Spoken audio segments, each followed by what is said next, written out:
جانتا ہوں ان کے ایمبیسڈر سے بھی ملا ہوں. انہوں نے کہا ہے بیگ صاحب ہم نے گیس پائپ لائن جو ہے آپ کے پاکستان کے بارڈر پہ لا کے ختم کر دی ہے جو ہمارا کام, اب آپ نے اس کا کنیکشن لینا ہے.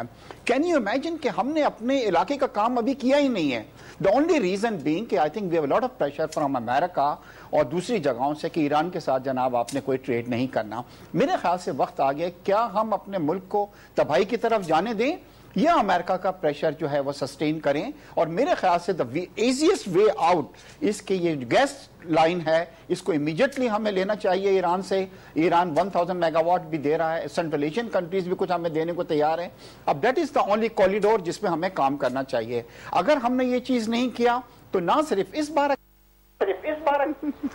Iran Pakistan gas pipeline اگر ہو جاتی ہے اور اگر امریکہ اس میں ایکشن لیتا ہے تو یہ جو کچھ بھی پروڈیوس کریں گے اس گیس سے وہ ان کو باہر منڈی میں کوئی خریدنے کا کوئی نہیں ملے گا. So this is a very serious thing. I think کہ جو ہم لوگ جذبات میں کہتے ہیں Iran Pakistan gas pipeline بنا لینی چاہیے. آئی تھنک کہ اگر امریکہ سینکشنز پاکستان اور آپ کو پتہ ہے کہ ساری اور جو آج کل ہو رہا ہے اس کے ساتھ جی اور امریکہ کا جو انفلوئنس ہے سول سپر پاور ہے, اگر امریکہ پھر سینکشن کر دیتا ہے مطلب اپنے جو الائز ہیں یورپین الائز کو ساتھ ملا لیتا ہے تو آپ کس کو بیچیں گے اپنے ٹیکسٹائلز, آپ کس کو بیچیں گے. ہم نے دیکھا کہ کہا جا رہا تھا کہ انڈیا چائنا کا آپ دیکھیں چائنا کا ایک بینک ہے وتھ ڈرو اور آپ کی جو ministry of water and power ہے فرام دا پروجیکٹ اور وہ جو ministry of water and power ہے انہوں نے سمری میں اپنے لکھا ہے got a copy of the summary کہ جی یہ پروبیبلی یو ایس پریشر کی وجہ سے China has the capacity to resist to some extent, ہمارے سے تو بہت زیادہ. ایک اسٹیج پہ ہم دیکھ رہے ہیں کہ ان کی آئل ٹرانسپورٹیشن کو کوئی انشورنس کور دینے کے لیے تیار نہیں ہے. یہ ساری چیزیں ہیں, ہم کیسے جا سکتے ہیں. And the first and the thing that I said previously وہ یہ ہے جی کہ ہم کم از کم اپنی جو انسٹالڈ کیپیسٹی جو ہے اس کو تو پورا کریں نا, آپریٹ کریں, وہی ہم نہیں کر رہے ہیں. انجو میں تھوڑا سا لے کے چلنا چاہوں گا 18th امینڈمنٹ کے بعد کتنا امپورٹنٹ ہو گیا اب صوبوں کے لیے. ظاہر ہے کہ 4-5 نئی منسٹریز بھی بنی ہیں. کل پہلی دفعہ میں نے ان کے نام بھی پڑھے تھے, مجھے بڑے عجیب و غریب سے عاشق افغان کا پتہ نہیں نیچرل سم تھنگ وہ کچھ عجیب سا لگ رہا تھا تو اس کو ہم نے ویسے ہی بند بھی کر دیا تھا. They must have hired a bureaucrat, اس کو I hope 20% انکریز مل گیا اور to come up with these new names. اب بات یہ ہے کہ 39 منسٹریز ہو گئیں, ڈیوالو ہم کرنے جا رہے تھے صوبوں کے لیے, ٹھیک ہے. لاسٹ ایئر یہ بجٹ میں کہا گیا بجٹ اسپیچ میں کہ صوبے جو ہیں 120 ارب سرپلس بجٹ پیش کریں گے, کچھ بھی نہیں ہوا. 8-9 بلین سندھ نے کیا, باقی سب ڈیفیسٹ رہے. اس مرتبہ بھی کہا گیا اس کو ریوائز ڈاؤن کیا گیا, اس ٹارگٹ کو بھی 90 بلین کیا گیا, اور کل کہا کہ 80 ارب کا سرپلس بجٹ پیش کیا. کیا یہ کہنے سے ہو جاتا ہے, خالی اسمبلی ہال میں کہنے سے ہو جاتا ہے؟ ایک تو پہلے جو ہم نے بھی بات کی کہ جو ویجز یہ کرتے ہیں تو صوبے کہتے ہیں کہ جی اس میں ہمارا جو ہے آپ نے ایکسپینڈیچر بڑھا دیا ایک دم سے 30-40 بلین تو ادھر ہی چلا گیا, which is obviously true. تو ایک طرف سے تو یہ گورنمنٹ پریشر ڈالتی ہے کہ ایکسپینڈیچر آپ اس طرف کریں. دوسری طرف سے آئی تھنک یہ جو آپ کا 18th امینڈمنٹ ہے اور نیشنل فائنانس کمیشن ایوارڈ ہے, یہ لینڈ مارک اچیومنٹس ہیں جی اس گورنمنٹ کی. اگر ٹرو اسپرٹ میں ہو تو, ادروائز پرابلم بھی بہت ہو رہا ہے اگر امپلیمنٹ ہوں. رائٹ, ٹرو اسپرٹ بھی نہیں جی, امپلیمنٹ تھوڑی سی بھی ہو جائیں تو I think it's a very good, it would be very good. But وہ امپلیمنٹ نہیں ہو رہی ہیں. جو پنجاب ورسز فیڈرل گورنمنٹ جو ہے, اور اب جو اسپیشلی جو ہمارے کنوکٹڈ پرائم منسٹر ہیں جو نہیں جانے کو تیار نہیں ہیں, جو PPP کے سپورٹ پہ بیٹھے ہوئے ہیں, میرا مقصد ہے کہ there are now political issues جو کہ ہماری اکانومی پہ امپیکٹ کر رہے ہیں. مگر ان سینس جو NFC ایوارڈ ہے اور 18th امینڈمنٹ ہے, میری لحاظ سے it has got a lot of failings. ایک میں مطلب 18th amendment میں فار ایگزامپل اکاؤنٹیبلٹی بل جو ہے وہ ابھی تک پینڈنگ ہے, وہ انہوں نے نہیں کیا جی. وہ جو ہے لیڈر آف دا پارٹی ہے وہ جس کی مرضی آئے اس کو نکال کے باہر کر سکتا ہے, which is why آپ کا جو ہے پریزیڈنسی اور پرائم منسٹر میں جو پاورز ایکچولی PM کے پاس ہونی چاہیے بٹ ایکچولی ہیں پریزیڈنسی میں.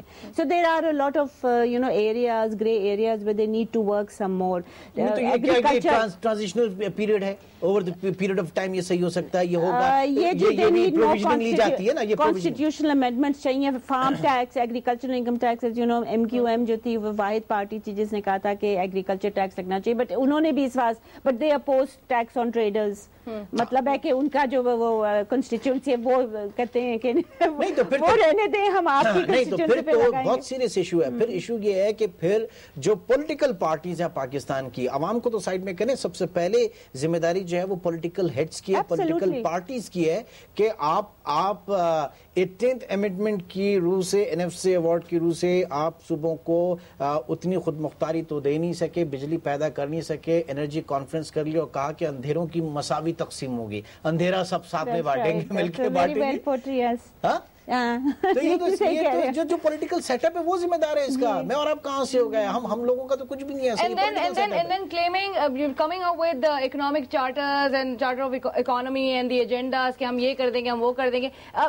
مگر آپ نے اسپیچ سنی, انہوں نے پہلے شروع کیا, حفیظ شیخ صاحب نے ڈیموکریسی کی تعریف کی. یہ وہی ہیں جو ڈکٹیٹرشپ میں بھی آئے پہلی دفعہ, رائٹ؟ ایسے تو بہت سارے لوگ, تو آئی نو, بٹ ایسے ہی لوگ. پھر انہوں نے جی اے بھٹو لگایا نعرہ, جو کہ you know which again he is not part of the party, he is actually a technocrat. مطلب ضرورت نہیں ہے ایک ٹیکنوکریٹ جو ایکنالجڈ ٹیکنوکریٹ فائنانس منسٹر وہ اس طرح کی باتیں کریں. پھر انہوں نے تعریف کی جناب اپنے پرائم منسٹر صاحب اور پریزیڈنٹ کی, پریزیڈنٹ جو کہتے ہیں کہ میرے پاس کوئی اختیار ہی نہیں ہے, ان کی انہوں نے بڑی تعریف کی. اور پھر انہوں نے اس دفعہ پہلی دفعہ جو اسپیکر ہیں ان کی بھی تعریف کی because of that decision the ruling.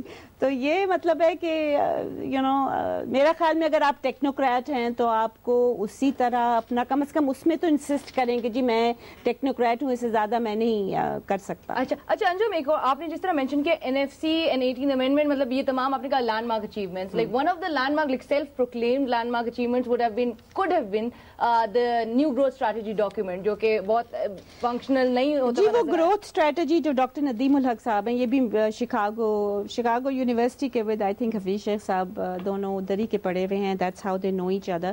یہ گروتھ اسٹریٹجی پیپر پہ تو بہت ہی اگین دے آر بہت bright men, I mean Hafeez Sheikh صاحب بھی پڑھے لکھے بہت ہیں, سو از ندیم الحق.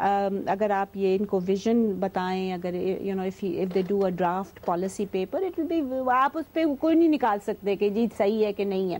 مگر گراؤنڈ ریئلٹی سے لنک ہوتا ہے وہ کہ نہیں ہوتا ہے, یہ وہ کہہ رہے ہیں. ایک چیز میں بتاتی ہوں, آپ بجلی کی اتنی بات کر رہے ہیں, ان کی جو ایک ندیم الحق صاحب کی ایک بڑی میجر آئی تھنک پیٹ وہ ہے کہ جو سٹیز ہوتی ہیں نا وہ ورٹیکلی نہیں ہونی چاہیے, یعنی گھر شہر نہیں ہونے چاہیے, اٹ شوڈ بی ہاریزونٹل, مطلب ہے کہ فلیٹس ہونے چاہیے تاکہ it will consume less electricity. But you tell me ground reality یہ ہے کہ لوگ I mean I like living in a flat, but ہمارے جو موسٹلی لوگ ہیں, do they like living in a flat? نہیں, میرا نہیں خیال. it's not gonna happen. ہمارا تو کہتے ہیں جی زمین ہو, اپنی زمین ہو. بالکل. اچھا, now looking forward to the provincial budget جو کہ اب اپ کمنگ ہے, تو اس حوالے سے اشتیاق بیگ صاحب آپ کا بھی ہم چاہیں گے کہ آپ اپنے کامنٹس دیں. پروونشل بجٹس میں اب کیا مطلب ایکسپیکٹ کیا جا سکتا ہے؟ یہ پروونشل بجٹ کے اندر ایک چیز تو یہ ایکسپیکٹ کی جا رہی ہے کہ پنجاب میں بھی آپ وہی مارکوٹائی دیکھیں گی جو اسلام آباد میں ہوا. نیچرلی پیپلز پارٹی پوری کوشش کرے گی کہ وہ بھی اس طرح کریں, اور جو کہ بہت ایک بہت سیٹ بیک ہے جو یسٹرڈے ہوا. میں کچھ ڈپلومیٹ سے ملا yesterday and they were just laughing at it کہ جی یہ آپ کی پارلیمنٹ میں کیا ہو رہا ہے. تو خیر that was on a lighter side. Now will come, دیکھیے اب پروونشل سبجیکٹس جو ہیں وہ تعلیم اور صحت جو ہے پروونشل سبجیکٹس ہو گئے ہیں, اور آف کورس مطلب زیادہ ضرورت اس چیز کی ہے کہ یہ حکومتیں جو ہیں کیونکہ اب ان کو زیادہ فنڈز بھی ملے ہیں تو وہ بھی اس کے اندر ان چیزوں پہ توجہ دیں گی. اور جس طرح کل یہ بتلایا گیا ہے اور پوری دنیا میں یہ اخراجات میں جو کمی ہے, آسٹریٹی میجرز ہو رہے ہیں, جس کا یہ مطلب نہیں ہے کہ پرائم منسٹر صاحب اپنا گھر جو ہیں وہ چیریٹی کے اندر دے دیں یا کسی انسٹیٹیوشنز کو دے دیں, کیونکہ اس سے خرچے کم ہونے کے بجائے ہمارے اخراجات کے اندر اضافہ ہو جائے گا, کیونکہ باہر کے ڈیلیگیٹس آتے ہیں, فارن ہیڈس آتے ہیں, ان کو ایک جگہ چاہیے تمام کرنے کے لیے.